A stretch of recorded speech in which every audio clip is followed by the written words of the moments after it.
سلام، ما تیم سیرها هستیم. همراهمون بیا تا از خام تا ترشی، از پخته تا سیاه، یکی یکی خاصیتامون رو کنیم. من سیر خام هستم.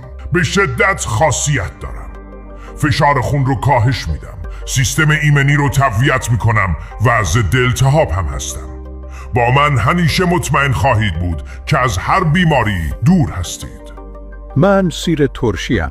من برای کنترل قند خون و پاکسازی کبد فوق‌العاده‌ام. به من زمان بدید تا اثراتم رو نشون بدم. من سیر پختم. به تقویت استخوان‌ها کمک می‌کنم. استرس رو کم می‌کنم و به هضم غذا هم کمک می‌کنم. اگر به دنبال آرامش و خواب راحت هستید، من همراه خوبی برای شما خواهم بود. من سیر سیاه هستم. ممکنه از نظر ظاهر کمی متفاوت باشم، اما این تغییر به نفع شماست. من خواص آنتی اکسیدانی فوق‌العاده‌ای دارم و میتونم قلب شما رو سالم نگه دارم. همچنین استرس رو کاهش میدم و سیستم ایمنی شما رو تقویت میکنم.